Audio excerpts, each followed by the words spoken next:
So from here, I've got the rotational snatch. I love this exercise. It's a fun exercise, it's powerful. It's like I'm starting a really big lawnmower. It's a great way to build posterior strength, rotational strength, all those muscles of my back, my shoulders, my grip. Fantastic fun exercise.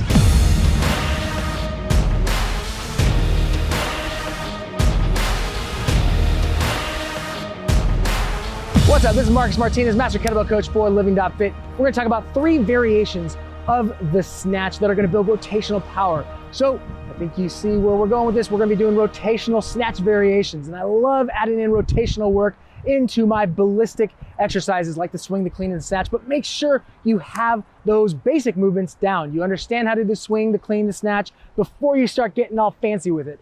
But once you do, you feel good. Now let's have some fun. So the first thing I'm going to recommend is that you make sure that you can pivot freely. So you're in a place, you're in a nice open field, you have nice loose shoes, whatever that might be, but make sure that you can pivot, because I want you to be able to open up with that rotation and not torque your knee. So a lot of people will start adding the rotation, but then they don't rotate with it. And then they start to feel a little pain in that knee. So make sure that you can rotate freely. So we're going to start off from more simple into more complex, and then we'll tie it all together. So the first one is going to be a dead start rotational snatch. I'm going to do a cross body snatch. So I'm going to go across my body here as I'm driving off the ground first. That front leg is going to be my main driving force, and then with that pulling from my opposite arm. I'm going to pull across the body so that I finish in that 90-degree position. But it's nice and controlled. I feel much more secure because I'm staying fairly vertical. I'm not doing a lot of hinging. I'm not letting that bell fly out in front of me. I'm pulling everything vertically.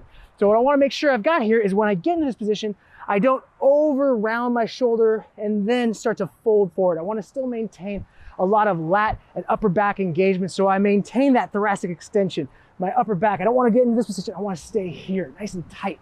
For these ballistic exercises, very important, so that way we keep that structural integrity of the shoulder intact. So from here, I've got the rotational snatch. I love this exercise. It's a fun exercise, it's powerful. It's like I'm starting a really big lawnmower. It's a great way to build posterior strength, rotational strength, all those muscles of my back, my shoulders, my grip. Fantastic fun exercise. Let's say I got that down. Now you're like, Marcus, I want a little bit more complexity here. Come on, let's get a little bit more rotation. I got you. So what we're gonna do is now we're gonna cross the midline with this starting position. I'm gonna let that bell drop across. I'm gonna have to coordinate my hips a little bit better, so that way I can clear my knees, create this pathway so that I can finish in that same position. So I'm going over the body, creating this nice big 360 spiral that is going to allow me to create a lot of power. So from here, I can always add in some more fun. I could add in another position. I could add in some squats, lunges, other exercises, other positions to make it even more complex. From there, now we're gonna go from the hang position. So the starting position is gonna be overhead. From here, we're gonna go across the body, pivot, and then come right back up to that starting position. So again, this is why we have to look at everything from a risk-reward scenario, from a ratio.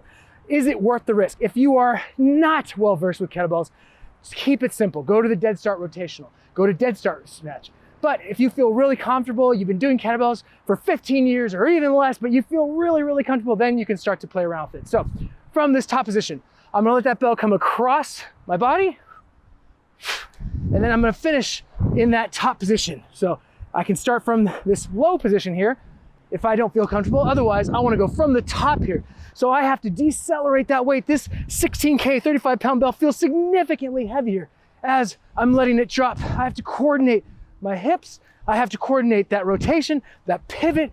Fantastic exercise for building overall strength and athleticism.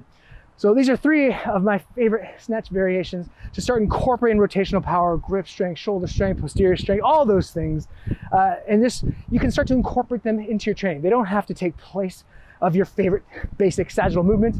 It's just a way to start spicing things up, adding some rotation, having some fun with your training, and just start playing in these different positions and patterns. So for more kettlebell workouts, check out LivingFit for one of my favorite programs, Turbo Fat Loss, where incorporate rotational work, a lot of unilateral work, single side, single arm work, single kettlebell. It's all you need Fantastic program to get you stronger, leaner, and more athletic than ever. All right, I'm done.